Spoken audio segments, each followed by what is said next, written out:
जिंदगी जब कभी आपको रुकी हुई सी लगने लगे तो चलने लगी, बिना जाने बिना सोचे। नमस्कार, मैं हूं कोमल और हाजिर हूं आजादी के अमृत महोत्सव पर इनसाइडर लाइव की स्पेशल सीरीज 75 साल की 75 कहानियों के साथ। आज बात होगी साल 1957 की। साल 1957 में पहली लोकसभा का कार्यकाल पूरा हुआ और देश का दूसरा आम चुनाव हुआ।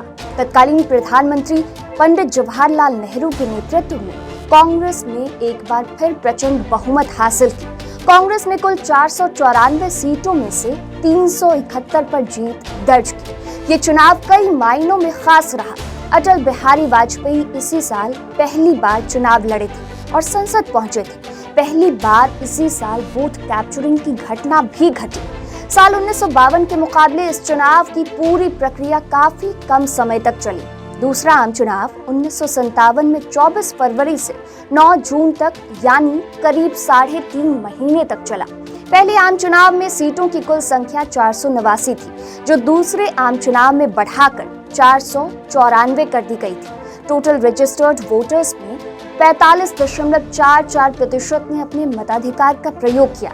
दूसरे आम चुनाव में 4 राष्ट्रीय दलों भारतीय राष्ट्रीय Congress, communist party of India, भारतीय जनसंघ जो कि आगे चलकर बीजेपी बना और प्रजा सोशलिस्ट पार्टी ने हिस्सा लिया।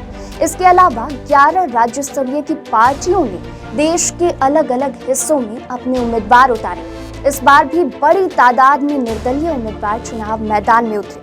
1952 के आम चुनाव के बाद कृपलानी की किसान मजदूर प्रजा पार्टी और जयप्रकाश लोहिया की सोशलिस्ट पार्टी के विलय होने से ये प्रजा सोशलिस्ट पार्टी बनी थी।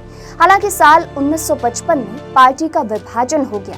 लोहिया और उनके समर्थकों ने अलग सोशलिस्ट पार्टी बना ली थी। दूसरे आम चुनाव में कुल 403 संसदीय सीटों से लोकसभा के कुल 494 सांसदों को चुना गया।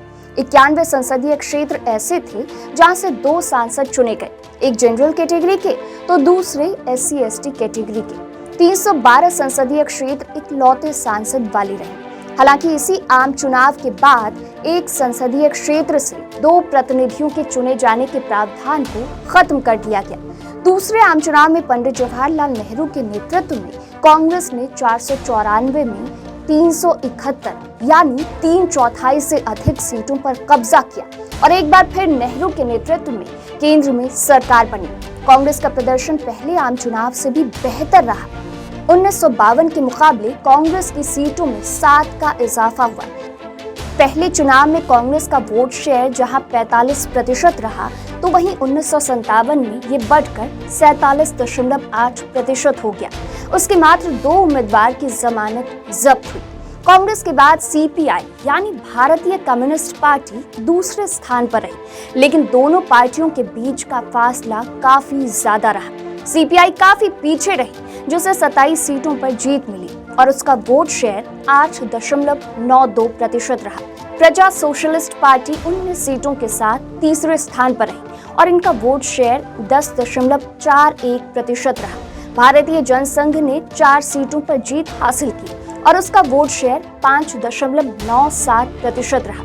इसी तरह झारखंड पार्टी और शेड्यूल कास्ट फेडरेशन ने 6 सीटों पर जीत हासिल की।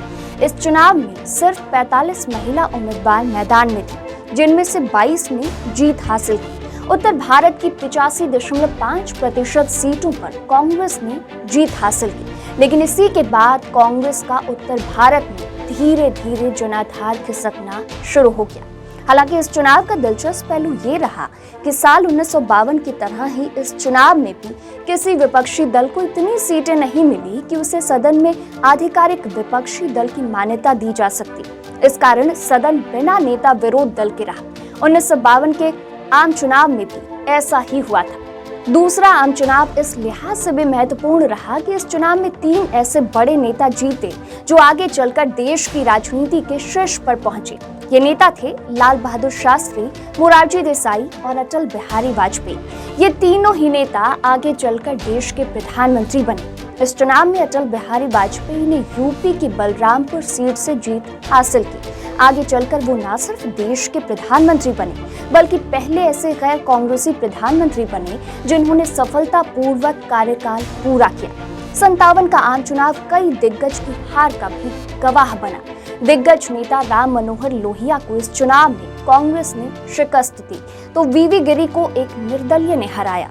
वहीं दूसरे आम चुनाव के दौरान ही देश में पहली बार बूथ कैप्चरिंग जैसी घटना हुई। ये घटना बिहार के बेगूसराय जिले के रचियारी गांव में हुई थी। यहाँ के कछारी टोला बूथ पर स्थानीय लोगों ने कब्जा कर लिया।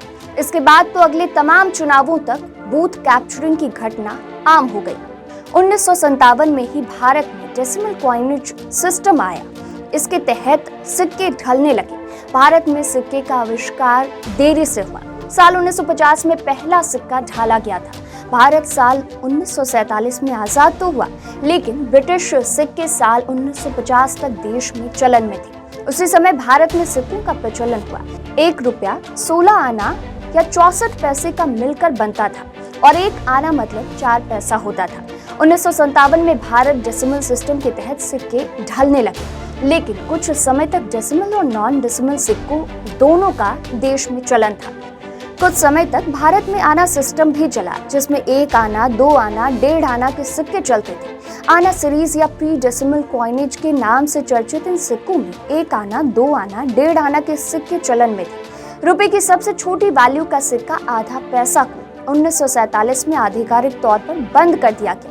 1 पैसा, 2 पैसा, 3 पैसा, 5 पैसा, 10 पैसा, 20 पैसा और 25 पैसा, 50 पैसा के सिक्के जारी किए, जो देश में लंबे समय तक चलन में रहे। 1 पैसे का सिक्का 1957 से 1972 के बीच चलन में था और ढाले गए थे। इन पर 2011 में बैन लगा दिया गया।